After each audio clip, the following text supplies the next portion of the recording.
guys, welcome back to my channel. To my returning subscribers, thank you for coming back. If you're new here, welcome. This is your first time of seeing my face, welcome to this channel. My name is Jane Eze. I'm an international student in the UK. On this channel, I talk about my experience and then I try to share information that will be helpful to people coming to the UK and living in the UK. This is the kind of content you'd like to see. Don't forget to subscribe to this channel, like this video and share the video with your friends and your family if you think it will be helpful to them, okay? So guys, this video is based on a request that I got to give my opinion on the 1 year on the 1 year master's program and the 2 years master's program. Now, the 1 year being without placement, while the 2 years is with placement. I need to say this, that some courses don't have up to 1 year placement. So you can have 18 months, you can have 15 months. In that case, you may have like a 3 months placement or a 6 months placement. It's just different from for different schools and different courses, right? But this video is going to focus on the 1 year and the 2 years. 2 years being the 1 year placement, right? So I need to tell you guys that I am on the 2 years route, which is the 1 year course, 1 year classroom work, 1 year classroom work and 1 year placement. And I'm currently on my placement, like some of you know. But in this video, I will share points that you need to know so that you can make the decision for yourself. They have their own advantages and disadvantages, to be honest. There's some people that feel like it's better that I do this one. Some people prefer the other one. So yeah, this video is just going to talk about what I think and what I think you should know, okay? First of all, of course, if you're doing the 2 years program, you should know that you will stay longer doing masters. So you spend more time doing your masters. Yes, it may not be all coursework, it may not be all classroom. It will involve some work experience and all, but it will still be longer. So someone who does a 1 year program will collect their MSc certificates before you, okay? So that's something you need to know. This one is, it's just clear, right? The next thing that you need to know actually is in terms of money. Now, if you're doing a 1 year program, right, you just pay for your 1 year course. You pay for your, in terms of application now, you pay for, okay, now, apart from a 1 year course, some schools may require you to pay additional costs for, for placement, right? But if you're doing your 1 year course, of course, you won't pay that, okay? But someone who is doing a 2 years course may now have to pay for your, you pay for your program, you pay for your placement if there's an additional fee.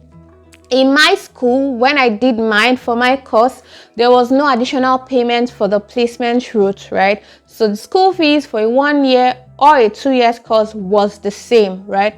But you also need to keep in mind that apart from the school, if you're doing a 2 years program, then you pay for 2 years IHS. Right, so you pay for the duration of your program. So someone who is doing a 1 year program will just pay 1 year IHS, while you will pay for 2 years, which is more money. Now, if you're doing this with your family as well, because your visa and their visa, that's if you guys are coming together, right? If you guys are applying together, you have to pay for 2 years for all of them. Now, if you have, say, a family of 4, and when I paid IHS, it was £1,175 each. So let's say you guys are 4, like we were, you pay what, like £4,600 thereabouts, which is not small money. Right now, £4,600 is close to 4M on just IHS, right? So it's a whole lot of money, which is what some people consider when they're making their decisions. So you need to put in mind that IHS money is not small money. And if you're doing this with your family, of course, you pay more if you're doing the 2 years course than the 1 year course, okay? So another thing that people consider is settling. 1 year not to pay, especially in the UK. So before you know it, before you settle in and all that, 1 year is gone. So some people prefer to get the 2 years program so that they can settle in and have some time to work and make money, right, before they have to pay for the next visa. Maybe they're switching visas, you're paying for your post-study work visa, which is now called your graduate visa. And also, before you get to that point where there are lots of financial responsibilities, you're no longer a student, because things change if you're not a student, right? So people prefer to get that 2 years as a student to help them settle in with their family before they have to do all the other payments. Now, if you're doing a 1 year course, you do not have that luxury. As long as your 1 year is over, you start paying things that you should pay if you're not a student. So stuff like council tax, you start paying after 1 year. Once your program is over, all those benefits, student benefits, are gone. Okay, so that's another thing that people consider. Also, for people who have not paid their school fees complete, they prefer, or some people prefer, to do a 2 years course, because then you have longer time to make your payments, right? As opposed to if you're doing like a 1 year course, depending on your school, some people will just tell you, oh, pay 50% at enrollment and then pay the next 50% at so time. But for some people that do the 2 years program, they have a longer time to pay off their school fees, which is why some of them prefer the 2 years program. Okay. Another thing you need to know is that the placement gives you work experience, gives you UK work experience. So where someone who just does coursework and is done with school and has their certificate, you will have your coursework, and you'll be able to say, oh, I've worked so place in the UK, and it will count for your job experience on your CV. Okay, that is invaluable if you ask me. Now, all these points that I've been making is making it seem like, oh, I prefer the 2 years course. It's my opinion. That is why I chose the 2 years course, right? I believe, in fact, to be honest, if I'm being sincerely honest,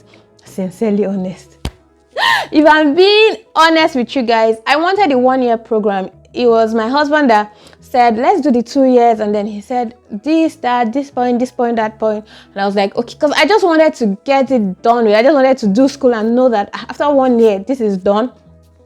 But when we discussed some points, I was like, okay, the 2 years will not be such a bad idea, right? So that's what it is. So for some people who want to do the 1 year course, it's also not bad. If you can afford it, that's fine. If you don't want to waste time in school, that is fine. But I'll tell you guys some advantage of doing the 1 year course, right? It's the fact that when opportunities come, you can easily work towards it. I don't know how to put this. So if you're doing a 1 year program, you come into the UK and you've done a couple of months, you're seeing opportunities, you're applying. If something comes up, like you can even get like a skilled worker job while you're still in school, right? You can work with 1 year and know that, oh, I'll soon finish my course. I'm talking to these people. You can actually talk to the employer to, give you some time. You're almost done. You'll be able to apply for your skilled worker visa and all that. But if you're doing a 2 years course, the journey far, right? So you may not even start applying, so you may just relax. Another thing that you need to keep in mind is the fact that your 2 years doesn't count towards settlement. So someone who does a 1 year has an advantage over you in this regard, because once they're done with their 1 year program and they're able to get a job, they can start working towards their settlement, while you have to finish your school. So your 2 years doesn't count. That's just like 2 years gone before you can get a job, and it will now start counting. Does that make sense? Okay, so another thing that you need to keep in mind when it comes to the 1 year and the 2 years, like I was mentioning before, is opportunities. Now, one example that I'll use is the health and care worker visa, right? So you know that the addition of the 6145 code, which is like your healthcare assistants, carers and all, that it was announced that it will just last for 1 year. Now, nobody knows what will happen after 1 year, but some people have taken the opportunity and are applying now. Now, people that came with me and are doing a 1 year course are able to apply for this and grab their visas before the 1 year is over. But I will or may not. I can't actually, because the 1 year will end towards the end of my course. So if I want to do health and care worker visa, I'll still qualify. But my point is, some people who are doing 2 years courses will not be able to do that before this elapses. Like I said, it may be extended, but nobody knows. Everybody's just trying to grab the opportunity now that they can. So that's another thing. If you're on a 1-year program, you may be able to grab opportunities as you see them and work with your 1 year. But because 2 years is longer, it will be harder to work with that time. You get my point? Yes. So with these few points of mine, I hope that I have pointed out to you the things that you should keep in mind when deciding 1 year or 2 years course in the UK. If you've already decided to do a 2 years course and you change your mind, all you need to do, this is not for every school, but I know that most schools, you may be able to change this back if there is a 1 year option. You can talk to your international experience team. In my school, it's called international experience team. I don't know what it's called in your school. Find out from them what you need to do, either to increase this. So if you're on a 1 year program and you now want to do a 2 years program and it exists, you can talk to them. You may now need to pay your IHS, of course, and maybe fill out some forms. Also, if you're already on a 2 years program and you want to reduce it to a 1 year program, maybe now for some reason you got an opportunity you don't want to miss and you don't want to do your placement anymore, you talk to them. Some people are able to switch back. In my school, all you need to do is just not submit somewhere for placement, and your course will automatically go to 1 year. But whatever it is in your school, you need to find out from your school authorities, talk to your international team and see what the process is. Okay, it's a personal decision, really. If you want to do 1 year, if you want to do 2 years, it's up to you. Check and balance, check all that I've said, find out if you can afford it, find out what it is and what is in it for you, and you can make your decision. Okay. Yeah, like I said, this was requested, which is why I decided to do this video. I hope that it helps someone. If you have watched to this point, please click on the like button, click on the subscribe button to join the family, and don't forget to share this video with your friends and your family. So if you have friends that are trying to decide, should I do 1 year or 2 years, ensure you send this video to them so that they will know the points that they need to think about and then make their decision. Okay, I'll see you guys in my next video. Until then, bye guys.